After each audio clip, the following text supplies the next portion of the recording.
Imagine being the nicest person in the room, always smiling, always helpful, always putting others before yourself.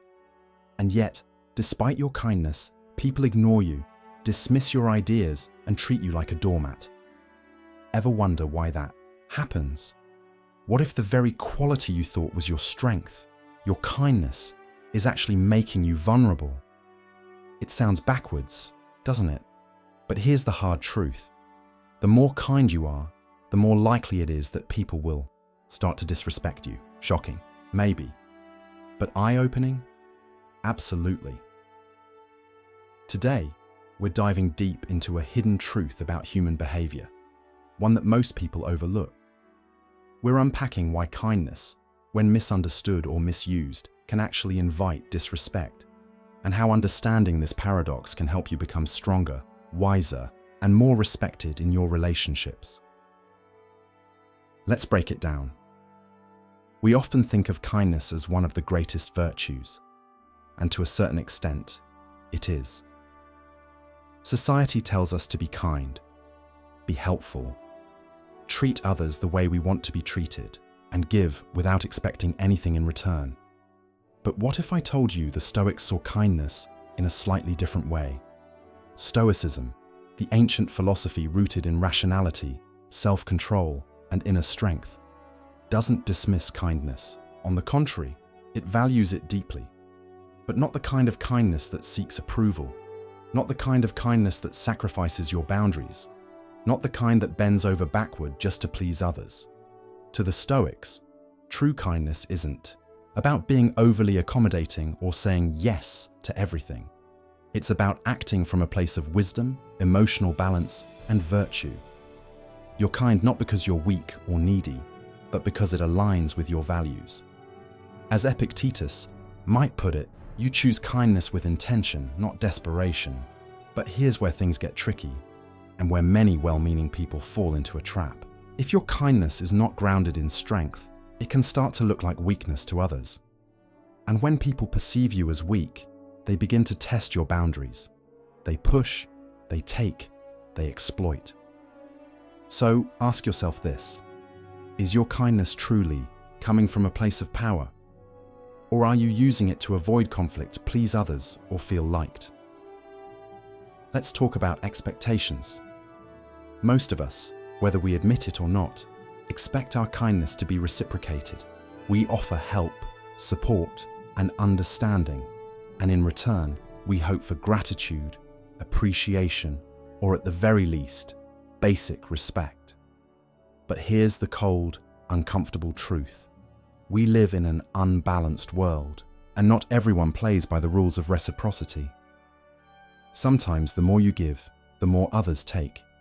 And not only do they take, they start to expect it. Over time, your kindness becomes a given, not a gift, not a choice, just a default setting. Psychological studies have shown that when someone is consistently kind, people start to see them as predictable, safe, and even less powerful. The balance of authority shifts, respect erodes, and before you know it, people treat you like a resource instead of a person. Let's ground this in reality with an example you might recognize. Think about that one coworker. You know the one. Always bringing in coffee for everyone. Always volunteering to help. Always saying yes to every request. At first, they're appreciated. People thank them, compliment them, even admire them. But fast forward a few months and something shifts. Now, they're the go-to for every tedious task, every last-minute favor. No one even thinks twice about asking them for help. It's no longer, wow, thank you. It's, can you do this real quick? Their kindness, which once made them stand out, now blends into the background. Worse, it becomes expected, taken for granted, and eventually overlooked. Have you ever felt that way? Like you're giving and giving, but somehow getting less respect, not more. You're not alone. At the heart of this entire issue is one fundamental truth: kindness affects power. You see, human relationships are shaped, by invisible power dynamics, a delicate dance of give and take, assertiveness and submission, strength and softness. And when your kindness leans too far into people-pleasing, you tilt that balance. You unintentionally position yourself as someone who can be relied on, not just for help, but for compliance. And what happens when people think you won't push back? They stop respecting your time. They stop asking if you're available. They just assume you'll say yes. You become the nice one, the helper, the fixer, the peacekeeper, but not the leader, not the one whose time and energy is protected. The Stoics would call this a failure to guard your own dignity, to set boundaries that protect your inner peace. Marcus Aurelius once said, "If you are distressed by anything external, the pain is not due to the thing itself, but to your estimate of it, and this you have the power to revoke at any moment." In other words, if people are treating you poorly because of your kindness, you have the power and responsibility to reassess how you're showing up. Not to become cold or unkind, but to root your kindness in strength, not in sacrifice.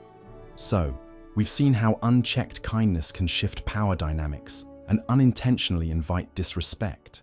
But to truly protect your peace and maintain your strength, there are a few more crucial insights we need to unpack. Let's dive into them. Whether we like it or not, every human interaction involves some form of unspoken power play. From conversations at work to personal relationships, there's always an underlying question. Who's leading? Who's following? Who holds more influence in this moment? When you're consistently kind, always giving, always accommodating, you might not notice it, but you could be placing yourself in a lower power position in people's eyes. Not intentionally, of course, but human psychology is quick to associate traits like strength, authority, and respect with behaviors that are more assertive, sometimes even a little firm or detached. So when kindness isn't paired with boundaries or confidence, it can start to look like submission. And submission, it's often mistaken for weakness. The Stoics were deeply aware of these social dynamics. They didn't just focus on abstract virtues. They lived in the real world, where power and perception shaped every interaction. They trained themselves to be firm, rational, and controlled, never overly accommodating to the point where others could manipulate or take advantage of them. Because here's the truth. Being good doesn't mean being passive. Being kind doesn't mean giving up your position in the room. If you consistently show up as overly agreeable, people, whether they realize it or not, start to see you as someone who can be pushed, persuaded, or overlooked. That's not kindness. That's self-erasure. This brings us to one of the most important lessons Stoicism teaches about kindness. Boundaries are essential. Yes, you can be kind. Yes, you can be respectful, warm, and compassionate. But if your kindness comes without limits, without lines that protect your well-being and your values, people will never know how to treat you. They'll test you. They'll push. Not necessarily out of malice, but because that's what people do when they don't encounter resistance, and when you don't assert your boundaries. That's when the disrespect creeps in. The Stoics believed in self-mastery above all. Control over emotions, control over reactions, control over your internal state, even when the external world is chaotic. And part of that control means knowing when to say enough. When you draw a boundary, you're not being rude, you're being clear. You're letting people know how you expect to be treated and what you will not tolerate. Think about Marcus Aurelius. He wasn't just a Stoic philosopher, he was also the most powerful man in the Roman Empire. Surrounded by advisors, generals, and schemers, he could have easily been taken advantage of if he led only with kindness. But Marcus was known for making firm, rational decisions, always guided by virtue, but never by people-pleasing. He treated others with dignity, yes, but he never let his compassion compromise his authority. That's the balance we should all aim for: kind-hearted, but never spineless, warm, but not bendable, open, but not exposed.